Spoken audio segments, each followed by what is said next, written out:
So we have questions from. Anybody need a pillow? Good thing you're told. I do need it because otherwise I cannot reach the floor.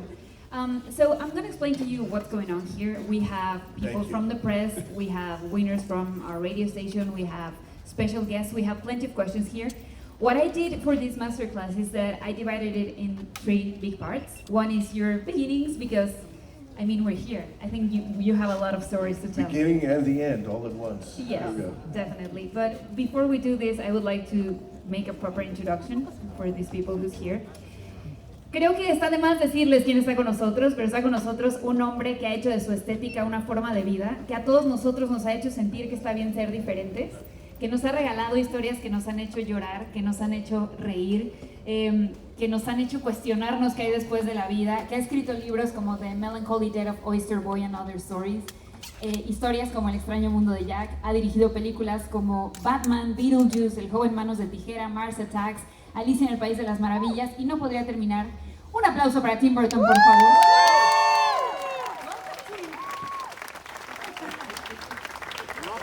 So I think to start this masterclass and talk about your first steps, we are here.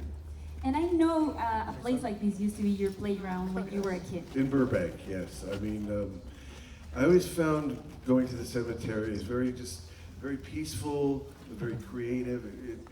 It was a place that I used to go to think and sort of just think of ideas, and I don't know, it was both exciting and calming and spiritual, and so it had a very, very strong thing for my creative life. I think it's safe to ask, did you go during the day or at night? A bit of both, you know. But, really? Yeah. It was more exciting and kind of scary to go at night, but in the day it was quite peaceful and nice. So, yeah, I mean, I would go either, both times. I love that, and I actually want to ask you, when you started telling stories that maybe came from playing in this weird, unique background, who was your guinea pig? Like, what kind of stories did you used to shoot? Well, no, I used to sort of create these scenarios, basically for little kids. Like one time I said that a spaceship had crashed in the park. So I put like debris in there, and I made weird footprints of alien footprints, and I tried to convince the kids. They had to be much younger, because my age, they wouldn't have believed it. But I got a few younger kids to believe that aliens actually landed in the park near the cemetery. Did you ever get in touch with them after making all these films you've done? No, I think it was best. I left town quite early on. So we have questions from people who's here. La primera pregunta es de Paco Mel, 88, un ganador de los 40 que sí que está por aquí. And he wants to know, how have you built throughout your career an emotional architecture in which horror and tenderness collide? Well, I grew up watching monster movies, and I always found, I'm sure if you watch old monster movies, all the people in it are scared of it, but they're usually the most emotional characters in the film. So I always related to that, because in Burbank, I don't know, because you like monster movies, you think they go, oh, you're strange or you're weird. And the fact is, I didn't feel that way. I felt very, emotional and like a normal human being. So I always related to the monsters, because they usually were the most emotional creatures in the movies. The people were always much more like just, it's like the angry villagers in Frankenstein. They're just sort of nameless, faceless kind of creatures, while the monster is always something that's the most emotional and most misunderstood. So for me, it was very easy to relate to those characters. Did you ever feel like one when growing up? Of course. I mean, I think a lot of kids do. I mean, if you feel different, or you feel like you don't fit into your world or your school or whatever, I think a lot of kids feel that way. So I do feel like it's something that I didn't feel unique that way. I just felt very strongly about it. Well, let me tell you, you are unique. There's no one like Tim Burton in this world. I think they all agree. Yes. And that actually leads me to ask you, because you have such a specific view in everything you do you remember when was the first time you actually felt like you have found your voice as an artist? No, I think I think as a child I loved drawing, and I think all kids like to draw. So for me, I just kept doing it, even though I wasn't very good at it. It was something that helped me to express myself. It helped me to kind of, because I wasn't very talkative. I wasn't very verbal. So good night, everybody. I think it comes from there. Okay. Yeah, I'm gonna pay my electrical bill. Okay.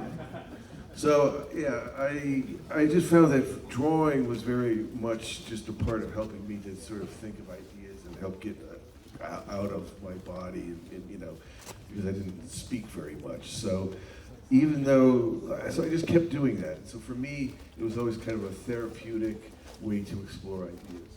And on that note, we have a question from Debbie Crespo, que sé que está aquí. No sé dónde estás, pero... Yeah, she's there. And she wants to know, your stories are filled with characters, misfits, that don't seem to fit into social standards, but they find beauty in being different or strange, and that connects with real people. Did you ever feel like maybe movies were the only way you could find to make people understand you? Well, I mean, I like I said, I grew up watching those kind of movies, and for me, like I said, that's who I related to. Other people relate to different things, but for me, that's exactly how I felt. So, you know, that's why I just watch all these kind of movies, because it didn't matter, because all of them were misunderstood. They were all, you know, they looked weird, nobody liked them, they were scared of them, whatever, and that's how I felt. And I grew up in a very sort of suburban, in America, very sort of kind of 50s suburbia, where if you veered a little bit off of the normal path, you were looked at upon as kind of a weird person, even though. And that actually leads me to the next question, because I feel like now when we hear there's a Tim Burton movie coming out, we know what to expect, we know, like, people just go to watch it because it's yours. But I'm guessing in this industry, which is a difficult industry, at first it must have been hard to make people believe in your vision. Well, no, I mean, look, I've had movies that connected more than others, but you know, I was very lucky in my first film that I ever did, Pee-wee's Big Adventure, that they, you know, I had never done a film. I'd done a couple of short films. I did Vincent and Frank and Weenie, but I hadn't done a feature film. So I did have some support. I did have, you know, a few people in the studio system that saw something in me. So I felt very lucky and grateful, because when I was at Disney, I was, you know, in the animation department. I wasn't very good at doing Disney animation. So I was very lucky to kind of move in a different direction and get the opportunity. Did you at any point feel like you needed to change who you are? Like, did that ever cross your mind, or were you always? I mean, it was too late by that point. You know, it was like, no. I mean, the thing is, when you a certain way, and you know, like again, I didn't speak very much, so I was very interior inside my own mind a lot of the time. So, you know, I kind of realized early on that that's who I was, and I mean, I actually started to make movies. It did help me because I had to learn how to speak to people. So, you know, I did get some help by just having to do it and deal with so many different people. Isn't it crazy to how many people you speak now? Like,